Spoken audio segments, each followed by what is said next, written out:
kita akan sama-sama membaca dan merenungkan kebenaran firman Tuhan dalam 2 Korintus pasal 4 ayat 16 sampai 18. Bapak Ibu mungkin sudah lihat di grup tema khotbah kita hari ini, lewati penderitaan dengan iman. Amin. Sebab itu kami tidak tawar hati, tetapi meskipun manusia lahiriah kami semakin merosot, namun manusia batinia kami dibaharui dari sehari ke sehari. Sebab penderitaan ringan yang sekarang ini mengerjakan bagi kami kemuliaan kekal yang melebihi segala-galanya, jauh lebih besar daripada penderitaan kami. Sebab kami tidak memperhatikan yang kelihatan, melainkan yang tak kelihatan. Karena yang kelihatan adalah sementara, sedangkan yang tak kelihatan adalah kekal. Bapak Ibu Saudara sekalian, kita membaca ayat ini, bagaimana Rasul Paulus mengalami penderitaan atau penganiayaan yang begitu luar biasa. Tapi kita baca tadi ya, ayat 17 dikatakan sebab penderitaan apa? Ringan. Padahal Bapak Ibu Saudara sekalian, kalau kita boleh membaca kisah kehidupan dari Rasul Paulus itu menghadapi penderitaan yang sangat luar biasa. Bahkan saya coba menggali apa yang dimaksud dengan kemerosotan yang Paulus alami, ya. Saya coba baca, dikatakan kemerosotan itu artinya penganiayaan, penderitaan, ya.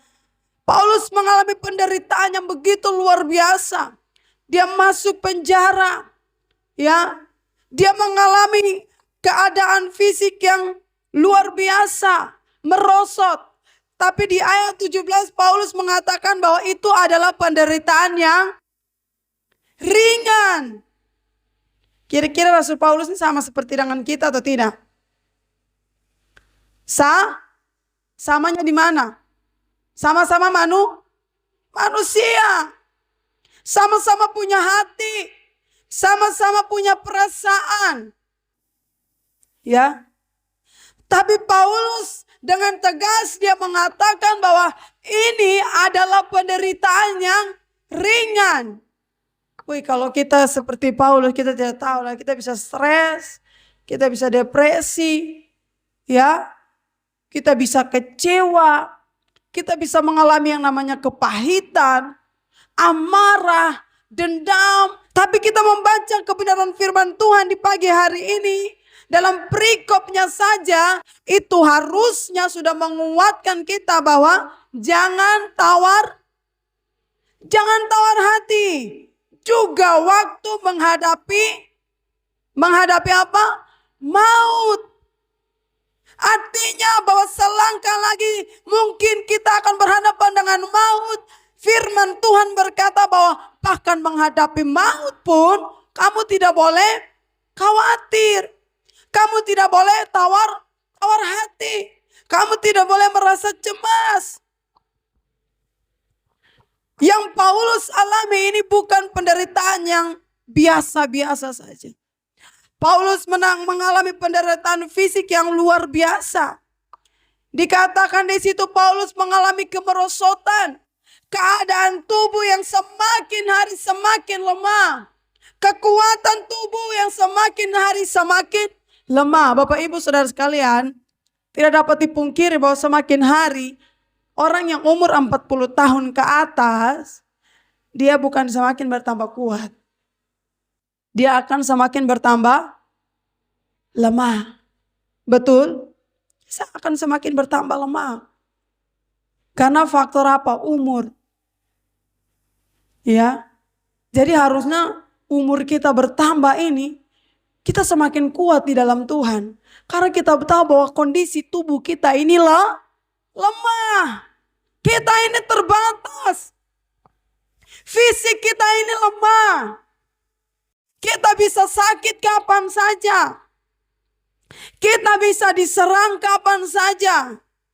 Banyak orang pun ya, ketika mereka lagi olahraga tiba-tiba serangan jantung. Ketika mereka lagi jalan tiba-tiba serangan jantung. Ketika mereka lagi duduk, tiba-tiba serangan jantung. Penyakit itu bisa datang kapan? Kapan saja. Artinya bahwa fisik kita ini terbatas. Paulus ketika dia mengalami penderitaan yang luar biasa, dia sadar bahwa memang tubuh ini terbatas. Tubuh ini terbatas. Tapi apa yang membuat Paulus sukacita menghadapi semuanya? Ya, karena dia punya Tuhan yang besar. Bapak Ibu Saudara sekalian, kalau kita juga membaca kebenaran firman Tuhan, Paulus itu dia menderita bukan karena dirinya sendiri. Ya, tapi dia menderita karena apa? Karena kebenaran. Dia menyampaikan firman, dia menyampaikan Injil di mana-mana. Kehidupannya diusik, ketenangannya diusik, tapi Paulus tidak pernah takut. Ya, Paulus tidak pernah takut. Kita pun jangan takut ketika kita hidup dalam kebenaran. Amin. Jangan takut ketika kita memperjuangkan kebenaran. Ya, karena Paulus bilang apa? Di ayat 18, sebab kami tidak memperhatikan yang kelihatan. Tetapi Paulus dia bilang apa? Karena yang kelihatan adalah sementara, sedangkan yang tak kelihatan adalah kekal. Paulus dia sedang bekerja untuk kehidupannya yang kekal. Kehidupan Paulus harus menjadi contoh bagi kehidupan kita. Bahwa dalam mengalami penderitaan, tekanan, ya, kadang-kadang kita sudah tahu yang benar, tapi kita tidak mau melakukannya. Kadang-kadang kita sudah tahu ini benar, tapi kita mau melakukannya juga kita masih punya perasaan, kita masih takut-takut, kita masih menjaga perasaan orang lain, ya. Berarti Bapak Ibu Saudara sekalian belum sanggup untuk menderita bagi Kristus. Ya, kita harus seperti Paulus. Harus menderita bagi Kristus. Itu adalah panggilan kehidupan orang percaya. Kalau hari-hari ini kita bertanya, Tuhan, saya sudah ikut Tuhan, tapi kenapa saya masih mengalami penderitaan? Saya melihat dalam Alkitab ada beberapa tokoh Alkitab yang mereka juga mengalami pergumulan. Mereka juga mengalami stres. Mereka juga mengalami depresi. Yang pertama Elia. Nabi Elia mengalami keputusasaan setelah mengalahkan nabi-nabi Baal. Meskipun dia baru saja mengalami kemenangan besar, Elia lari ke padang gurun dan berdoa agar Tuhan mengambil nyawanya. Elia ini, dia baru selesai kalahkan nabi-nabi Baal. Tapi apa? Dia lari ke gunung lalu dia bilang apa? Tuhan, ambil saja saya punya nyawa. Kadang-kadang kan kita seperti itu. Menghadapi tantangan kehidupan kita bilang, Tuhan, saya sudah tidak sanggup lagi. Ambil saja nyawa saya. Saya sudah tidak kuat lagi. Saya mau berhenti dari pelayanan. Saya tidak mau ikut Tuhan lagi. Kadang-kadang kita putus asa. Tapi tahukah kita bahwa nabi-nabi dalam Alkitab pun mereka pernah mengalami hal-hal seperti itu. Ada Daud. Kalau kita boleh membaca dalam Mazmur, ya, Daud menunjukkan pergumulannya yang besar. Daud juga pernah mengalami yang namanya kehancuran. Daud pernah mengalami yang namanya patah hati. Jiwa yang remuk. Daud juga pernah alami. Ya, kita lihat Ayub juga. Ayub mengalami kondisi yang luar biasa. Kehancuran yang luar biasa secara fisik manusia. Manusia kalau lihat, aduh benar-benar dia hancur betul. Ya kan? Kalau kita lihat orang, kalau misalnya kita tuh lihat orang, kalau dia rumahnya bagus, wih dia diberkati sekali. Tapi kalau kita lihat dia nih, rumahnya biasa-biasa saja, kita bilang, dia nih kesian nih. Iya toh? Padahal kita tidak tahu yang mana yang lebih diberkati. Saya mendengar Ada salah satu contoh yang disampaikan oleh hamba tuh, ada orang dia katakan begini. Ada orang dia kredit uang 500 juta untuk dia beli Pajero. Ya. Kredit uang artinya dia punya utang untuk beli mobil Pajero. Orang melihat dia orang tapi kira-kira dia sendiri rasa dia orang kaya atau tidak? Kenapa? Tiap hari dia bayar utang, tiap bulan bayar utang. Dia mesti pikir bagaimana caranya untuk tiap bulan ini bayar utang. Walaupun orang lihat dia, wih dia kaya, naik pakai mobil mewah, Pajero. Padahal dia tahu tiap bulan ini sedang bergumul untuk bayar utang, bukan tiap bulan lagi, tiap hari. Tapi ada orang dia punya hidup biasa-biasa saja. Mobil juga tidak ada, hidupnya biasa-biasa saja. Tapi di rekening dia ada uang 500 juta. Tapi ada orang menganggap bahwa dia nih kerja capek-capek, tiap hari banting tulang. Tapi dia pun kehidupan begitu-begitu saja, tidak ada mobil, ya, rumah juga begitu. Tapi kira-kira saya yang punya uang, contoh saya yang punya uang, kira-kira saya merasa miskin atau tidak? Tidak. Karena saya tahu bahwa saya punya uang. Ya. Nah, kehidupan orang-orang tuh seperti itu. Mereka sedang melihat orang itu dari pandangannya. Manusia melihat dari luar, tetapi Tuhan melihat hati. Manusia tuh menilai orang tuh dari parasnya, ya, secara fisik. Tapi Tuhan sedang melihat hati kita. Kita melihat lagi siapa?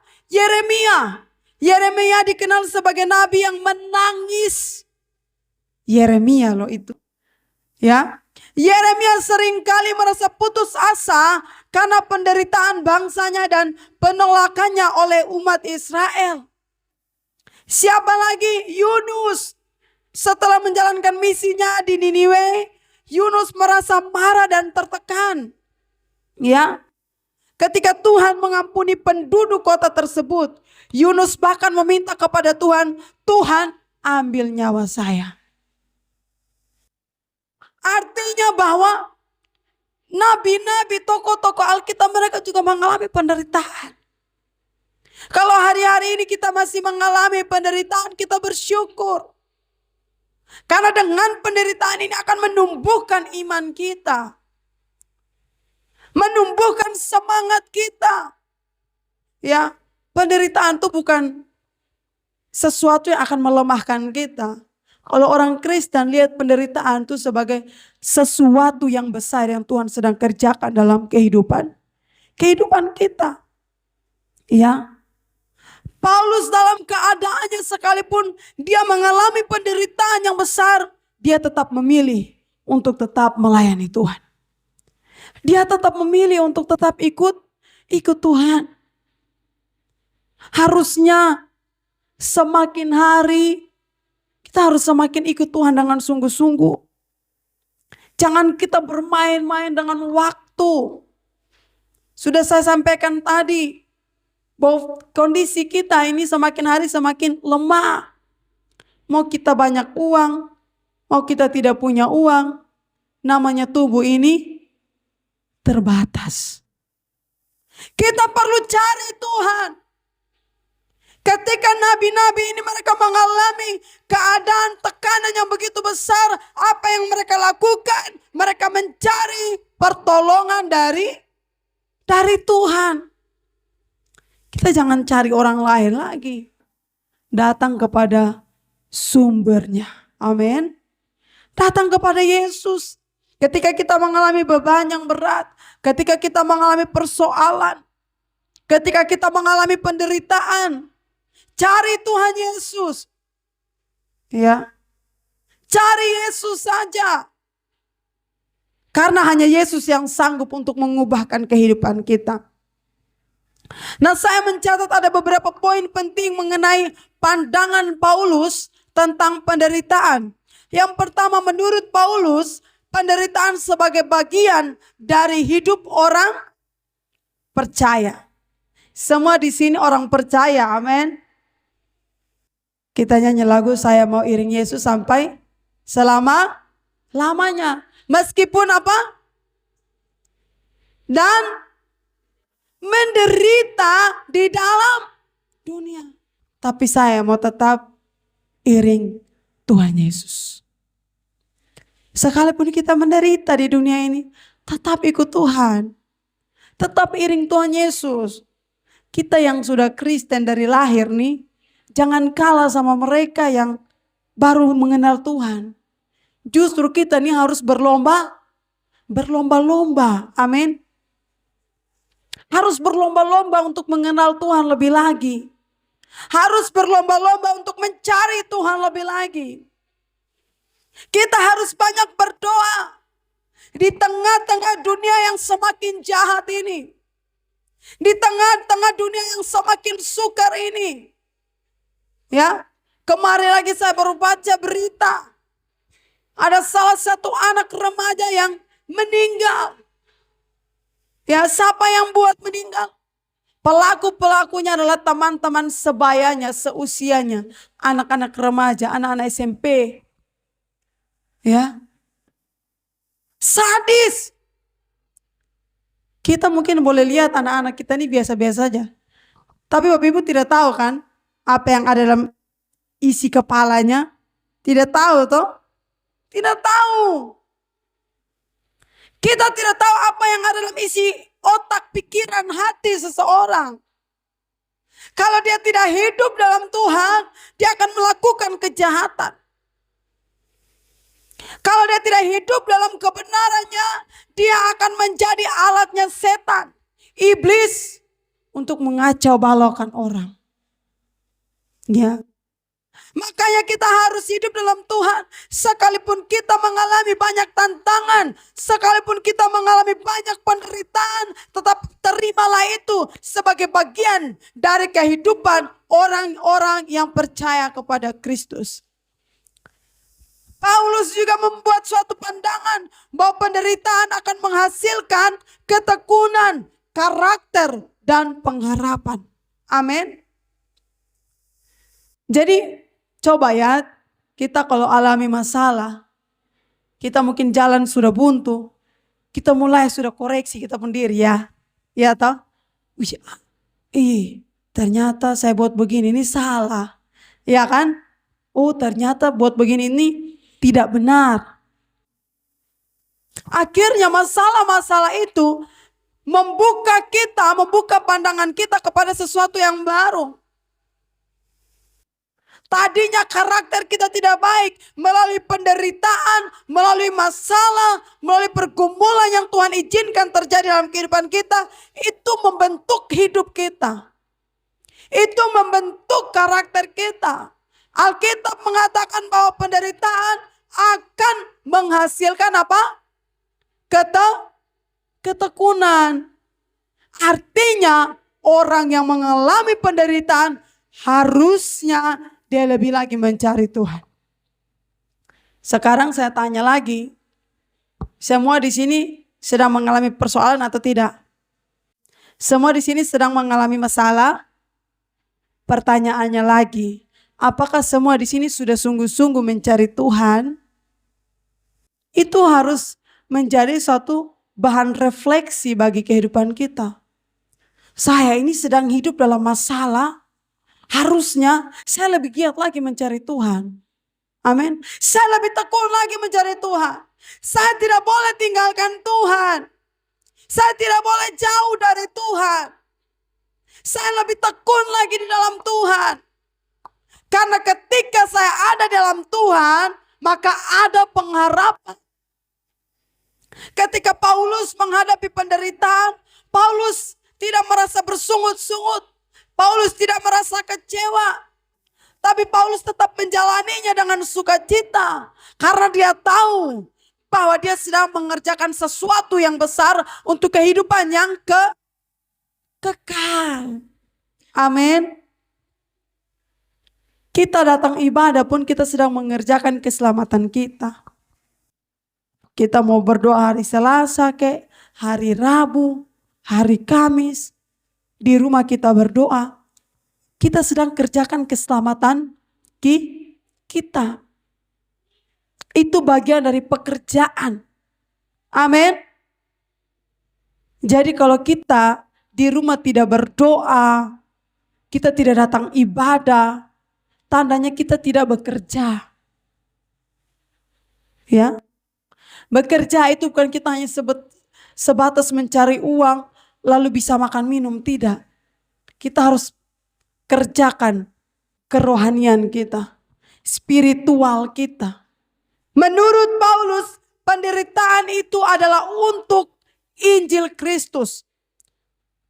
Ya, Bapak Ibu Saudara sekalian, kita juga berdoa untuk Lita supaya dia mengalami pemulihan. Melalui penderitaannya, proses yang Tuhan izinkan terjadi, kita doakan dia supaya dia sembuh, supaya melalui kehidupannya dia, orang bisa melihat Kristus. Amin. Jadi ini bukan bebannya Kak Jeli saja. Saya berharap setiap kita yang mengalami pergumulan kita saling mendoakan. Supaya apa? Kristus dinyatakan. Kuasa Tuhan dinyatakan. Amin.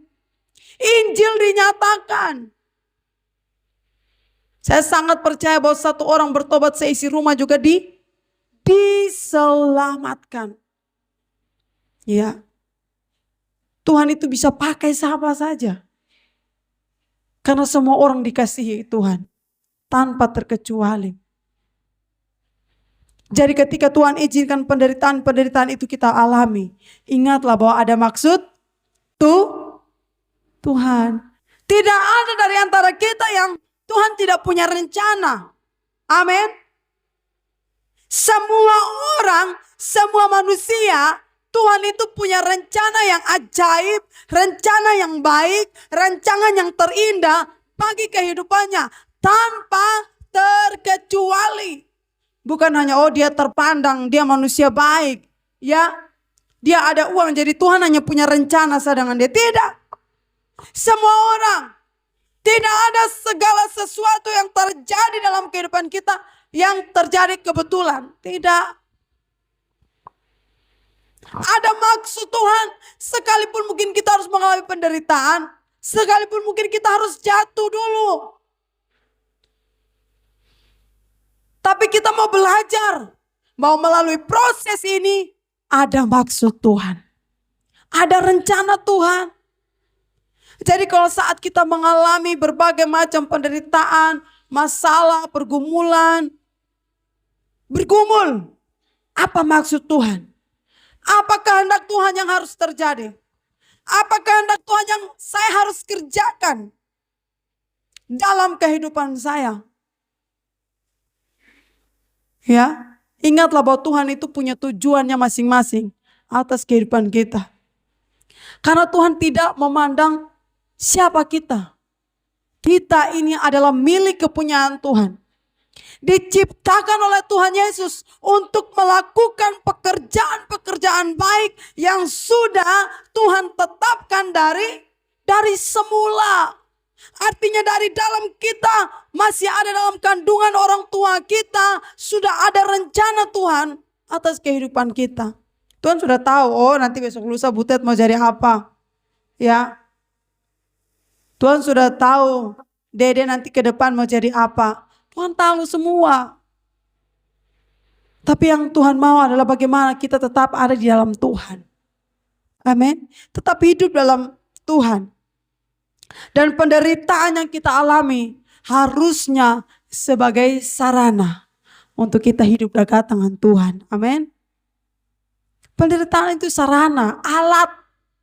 Alat yang Tuhan sengaja pakai itu untuk tarik kita dekat dengan Tuhan. Karena kita sudah tahu kita manusia terbatas, kita mau cari siapa lagi? Jalan satu-satunya jalan, tidak ada yang lain selain datang kepada Tuhan Yesus. Jadi harusnya proses yang sedang kita alami, masalah yang sedang kita alami, kita harus semakin dekat dengan Tuhan. Itu alatnya Tuhan. Sarana yang dipakai untuk kita lebih dekat dengan Tuhan. Ya. Jadi secara keseluruhan penderitaan yang Paulus maksudkan ya bukan sebagai hal yang negatif yang harus dihindari, melainkan sebagai bagian dari panggilan Kristen yang mendalam dan penuh makna. Ya. Penderitaan memiliki nilai transformatif, membentuk karakter kita, membentuk iman seseorang, memperkuat harapan akan kemuliaan yang akan datang. Apalagi ketika kita menderita demi kebenaran. Saya tidak tahu dalam kehidupan kita sehari-hari seperti apa, ya kan? Om Minggus juga bagaimana pergumulannya di sana, di Kimbana, hidup di lingkungan orang-orang yang belum mengenal Tuhan. Dengan kita yang mengenal Tuhan lalu punya prinsip yang berbeda. Orang lain maunya buat begini, kita pun tidak harus begini karena kita punya standar firman Tuhan. Nah saat itu orang mulai membenci kita, orang mulai tidak suka dengan kita, orang mulai bikin aneh-aneh dan sebagainya. Itu bagian dari penderitaan. Ketika kita tulus mengerjakan penderitaan itu, kita sedang mau melihat kemuliaan yang akan datang. Amin. Kita sedang menatap hari depan kita. Suatu saat nanti ketika kita bertemu dengan Tuhan Yesus, Tuhan mengatakan apa? Hai anakku yang setia. Dari kehidupan Rasul Paulus ada beberapa hal juga yang saya membacanya. Ya, saya melihat mengapa Rasul Paulus begitu kuat menghadapi penderitaan, begitu kuat menghadapi masalahnya. Karena dia berjalan dengan imannya. Ibrani pasal 11 ayat 1. Iman adalah dasar dari segala sesuatu yang kita harapkan dan bukti dari segala sesuatu yang tidak kita lihat. Kenapa Paulus begitu kuat ketika dia mengalami penderitaan? Karena dia punya iman. Iman sebagai dasar kehidupannya. Iman sebagai pondasinya. Jadi ketika kita mengalami berbagai macam pergumulan dalam kehidupan kita, harus aktifkan iman kita. Amin. Amin. Harus aktifkan iman kita. Biar iman ini yang bekerja. Biar kepercayaan kita kepada Kristus, keyakinan kita kepada Kristus yang bekerja. Jangan kita bekerja dengan kekuatan kita. Jangan kita bekerja dengan kehebatan kita. Jangan kita bekerja dengan kemampuan kita. Jangan kita bekerja dengan cara berpikir kita. Tapi kita bekerja dengan iman kita. Ketika kita bekerja dengan iman kita, maka dia akan menembus hal-hal yang tidak mungkin menjadi mungkin. Amin. Itu yang perlu kita tanamkan dalam kehidupan kita. Kita anak Tuhan diberikan iman, kuasa. Kita ini bukan orang-orang biasa. Amin. Kita bukan orang-orang biasa, kita ini orang-orang luar biasa. Karena Allah kita memberikan kepada kita kuasa. Alkitab sendiri mengatakan kamu akan diberikan kalau Roh Kudus turun atas kamu. Roh Kudus tinggal dalam kehidupan kita. Kita ini diberikan kuasa. Siapa saja kita ini punya kuasa. Saya beberapa waktu yang lalu sempat mendengar cerita ya. Justin sempat doakan siapa kalau tidak salah anaknya temannya yang sakit. Mereka pergi jenguk temannya terus dia berdoa. Mamanya bilang ayo kita berdoa. Justin yang berdoa.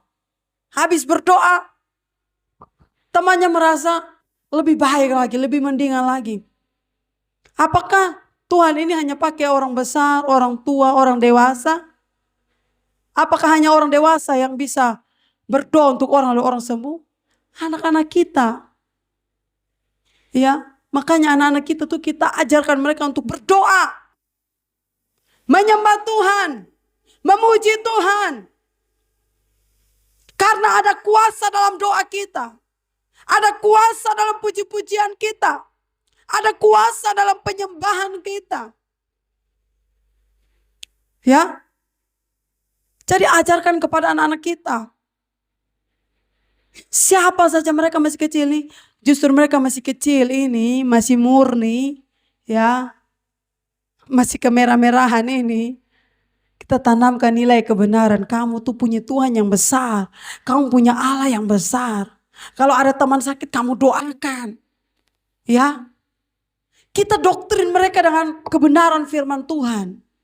Supaya mereka bertumbuh sesuai dengan firman Tuhan. Ya. Akhirnya apa? Mereka punya iman yang besar. Iman yang benar. Mereka tidak gampang goyah. Kita sakit, kita mulai sudah cari yang aneh-aneh. Beginilah, begitulah, segala macam. Cari Tuhan. Ya. Kalau kita ini kuat dalam Tuhan, setan ini masuk sana akan tembus. Dia bikin kita ini tidak ada artinya. Kami pergi pelayanan di Oemoro. Saya dan saya punya teman-teman kami pelayanan. Waktu kami penginjilan, kami masih anak-anak kuliah. Anak-anak kuliah. Lalu ketika kami berdoa, kami pimpin. Tidak ada pendeta juga yang temani kami. Intinya kami dengan gembalanya saja. Ya. Lalu itu orang-orang kampung yang ada di situ. Kami pokoknya menyanyi menyembah Tuhan. Kami altar call. Semua maju. Semua maju. Ini dukun ini sudah maju. Padahal tadi nih dia ada di depan. Ada keker kami dari depan. Dia ada lihat ini. Namanya ini kita perlu kuat. Karena ini nanti bisa jadi serangan balik. Jadi maju di depan, semua maju di depan. Dia juga maju, tapi dia mau coba-coba kami. Teman saya ini, dia ini dengan polos pokoknya. Anak ini tidak punya pikiran apa-apa ya. Mungkin pernah tahu nama Novi. Novi Robo, Nona Sabu, Ina Sabu yang pernah datang ke sini. Anak ini kan lembut-lembut saja. Dia pergi nih, dia mungkin lembut-lembut kayak butet beginilah. Dia pergi langsung pilih itu dukun tuh. Mama mau buat apa? Saya doakan. Dukun yang tadi keker kita mau bikin kita tuh tidak jadi bikin apa-apa. Akhirnya mama tuh serahkan diri untuk didoakan. Bukti kalau kita ada dalam Tuhan, kuat dalam Tuhan, tidak perlu takut. Mau setan yang ada depan kita, kita tidak takut. Kalau kita punya iman yang kuat. Kalau kita punya iman yang lemah, oh ada apa? Oh di situ. Oh, suster mata merah ada di situ. Setan ada di situ. Mulai takut. Dulu waktu kami SMA tuh juga begitu. Tidak lama satu kerasukan tuh tiap kelas tuh ada saja. Ada saja. Saya masuk, saya bilang begini, berdoa. Amin. Berdoa. Kita ini diberikan kuasa untuk menghancurkan musuh. Menghancurkan setan. Menghancurkan iblis. Makanya baru-baru ketika saya dengar Kobi sakit itu. Wah ini lain ini. Saya sampai bilang harus berdoa. Harus kuat iman. Harus kalahkan mereka. Kalahkan setan. Apalagi kalau kita sampai cek lalu tidak ada sakit apa-apa. Loh, tidak ada sakit apa-apa kok. Saya bisa sakit seperti ini. Ya, kita harus berdoa lawan kuasa kegelapan. Saya sudah ingatkan minggu lalu. Setan itu dia bekerja keras untuk menjatuhkan kita melalui persoalan, melalui sakit penyakit. Apalagi kita yang pernah hidup dalam Tuhan, kita harus kuat. Jangan biarkan kita ini kosong. Amin, betul. Alkitab sudah tulis itu. Kalau kita ini kosong, nanti 7 roh jahat yang lebih lagi, ya, legion itu yang akan masuk memenuhi kita. Makanya jangan biarkan iblis menang atas kita. Ya, firman hari ini yang kita dengarkan harus membangkitkan semangat kita, membangkitkan iman kita, membangkitkan roh kita. Ya, saya harus semangat menjalani kehidupan saya. Iman saya harus saya aktifkan. Kita harus menjadi orang-orang yang punya dasar hidup yang benar, yaitu Kristus. Amin. Yesus harus menjadi fondasi kehidupan kita. Iman kita, ya. Iman timbul karena seseorang mendengarkan firman Tuhan. Dalam apa? Roma 10 ayat 17. Jadi iman timbul dari pendengaran, dan pendengaran oleh firman Kristus. Nah, bagaimana iman kita mau bertumbuh kalau kita jarang-jarang dengar firman Tuhan? Betul? Betul?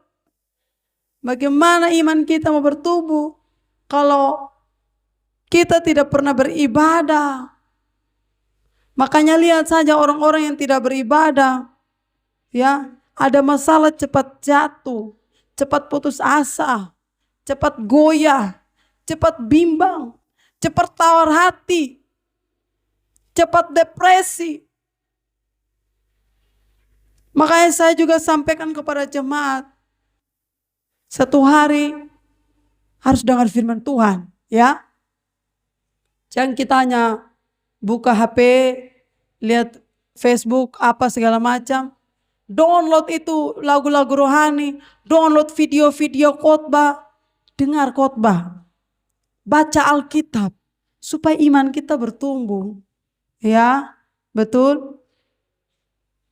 Dalam pekerjaan kita ada saya lihat teman-teman ada yang ketika mereka sambil naik motor, mereka angkat hati mereka menyembah Tuhan. Ya. Ada yang ketika bawa mobil, ya, mereka sambil menyembah Tuhan. Ada yang masak di dapur juga sambil angkat hati menyembah Tuhan, berdoa. Ya.